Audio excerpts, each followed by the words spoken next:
gentlemen, welcome to this short workshop about Prevent. I've been asked by Loughborough College to talk to you today about Prevent and what it might mean for you as employers.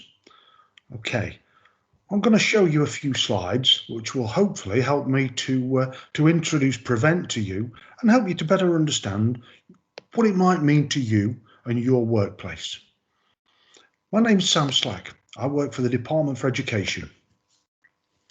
I work across the East Midlands with higher education and with further education, with lots of colleges and also with other training providers. I'm going to talk to you now about Prevent, and I'm hoping that this is going to assist you to understand how you can support the college. First thing, what is Prevent? Most people think of Prevent as being a relatively recent thing, when in actual fact, as you can see on the left-hand side of this slide, it goes back to 2007, when we got the first Prevent strategy. Without looking at that in great detail, what we can say is that that strategy came into place as a direct result of the London bombings in 2005 that we often refer to as 7/7. It was updated in 2011. But when people now talk about Prevent, especially the college and especially in relation to your role as employers, they're often talking about that document that's in the middle of the screen now. That is the Prevent Statutory Duty that was created as a result of the Counter-Terrorism and Security Act of 2015. Now, this is a duty that's placed upon the college and lots of other parts of the public sector. That duty is that they should have due regard to the need to prevent people from being drawn into terrorism. That's quite a broad statement, and the document you can see on screen there is the guidance to the college and other FE providers about how they should safeguard learners to keep them safe from terrorism and extremism. The document on the right, called Contest, contains the most recent version of the Prevent strategy. Contest is the government's overarching plan to keep us safe from terrorism, and Prevent is just one strand of that. It contained within that document. The objective, the main objective within that applies to Loughborough College, but also to yourselves to assist them, is that we are trying to safeguard and support those individuals who are most at risk of radicalisation. We do that through early intervention, and we identify them and we then offer them support. Now, that comment, offer support, is really, really important to understand. When Prevent engages with people and hopefully supports people, it is always done on a voluntary basis. Nobody can be mandated to work with Prevent, to receive any support from Prevent, for example, to go on any sort of de-radicalisation programme or to attend any workshops. Prevent is always voluntary. That's why we say that it operates in what we call a non-criminal space. We're safeguarding people. We're not gathering intelligence. We're not trying to get people arrested or convicted. That would be the work of the police. That would be criminal investigations into terrorism or extremism, and Prevent doesn't do that. Prevent safeguards and supports people. So we're aiming to divert individuals from the criminal justice system. Anybody that receives support from Prevent will not receive a criminal record. They will not have to enter the criminal justice system, and they will never need to declare it on any job application in the future. The fact that they've received that support will not appear on a basic DBS check. What that means is that we are safeguarding people. We are trying to support them. We're trying to help them get their lives back into a safer, better place. Safer for them and safer for the community. Very briefly, I just want to talk to you about what signs of concern there might be. You can see on the screen in front of you a number of examples, common examples that crop up time and again. When we look at people that have been radicalised, and we look at the journey that they went on, the process that they were subject to, and we find that there were often common signs where we could have intervened and helped them, or where people could have asked us to intervene and support. We see emotional signs where people often get short-tempered and angry, especially when this newfound ideas of theirs are being rejected by people around them, or people around them don't want to listen. We find that people who become engaged with these new ideas and with extremist ideas and extremist groups, they often become arrogant and overconfident. They feel that they're special. They're made to feel special. That's part of the process. That often results in people feeling that they're extremely important. They may sometimes become withdrawn.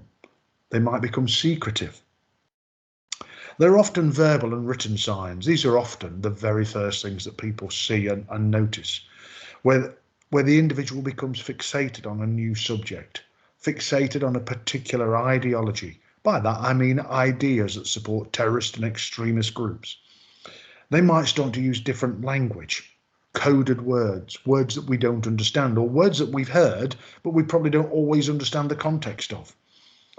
They might be using racist or offensive language. They might be asking inappropriate questions. This might be verbal. It might also be written. It could be appearing in social media, for example, where people are sharing their new ideas or resharing things that their new friends, perhaps on Facebook or other social media, have sent to them. Some of these things might be offensive to others, and that might be one of the first signs. We often notice physical change. Right-wing extremists in particular, we may notice that they use symbols, tattoos, and other symbols, badges or things on the clothing that might signify that they want to engage with these right-wing groups and right-wing ideas. Extended use of the internet, and by that I mean really, really obsessive extended use of the internet, probably into the early hours of the morning, where they're researching and looking at things that they've been sent, where they might be engaging in social media with people maybe even on the other side of the world in different time zones, so it's needed to be in the early hours of the morning. Lots of that, of course, will impact upon their routine, possibly on their health. They might change the way they dress to represent, to signify that they've become attached to new ideas and new groups, and they want to belong. That could be uniforms, it could be the symbols I talked about, that type of thing. None of these things are an absolute. These signs might be common for all sorts of issues, but also they could be common for people who are vulnerable to radicalisation, people who need some support and need us to step in and help them. These are the things that you might see, that might become evident to you, and that the college would need you to talk to them about. So how can you as employers support the college? You can help the college to safeguard individuals who are placed with you but are the responsibility of the college. We need to safeguard individuals who are vulnerable. Remember, prevent, safeguards and supports those who are most at risk of radicalisation through early intervention. We need to get in early. We need to work with people early. We need to support people early before this becomes too embedded with them and too serious. Very briefly then, the current threat from terrorism in this country is at a level that is classed as severe. It moved to this level in November of 2020. Without going into that in detail, that was as a result of terrorist attacks in other countries and that fear that individuals in this country might also be inspired to act in the same way. It stays at severe for the moment, which means that a terrorist attack here on the UK mainland, so that's England, Wales and Scotland, Northern Ireland is subject to separate procedures. It means that a terrorist attack on the mainland is highly likely. This is why it's important that you support the college in their statutory duty. There are three main issues that I would like to bring to your attention. These are the three main risks from terrorism at the moment. Islamist terrorism and extremism. This presents the greatest threat to the UK. A terrorist attack is most likely to be carried out in this country by an individual supporting this kind of terrorism. When those groups or individuals carry out those terrorist attacks, it's highly likely that they will be seeking to kill and injure many individuals in that attack. Right-wing terrorism and extremism is the fastest growing type of terrorism in this country. And again, it could be groups of people or individuals. What is common is that these individuals are trying to, in their eyes, they're trying to protect their own national identity and culture from perceived threats, for example, immigration. The most extreme versions of this type of terrorism and extremism involve people who believe that the white race is superior to all others. And the third risk that we need to be aware of is online extremism. The internet and social media play a massive role in the recruitment of individuals who are vulnerable. We call that the radicalising of individuals in support of terrorism and extremism. We need to help people understand the risks associated with the use of the internet and particularly social media. Extremists exploit vulnerable people on the internet.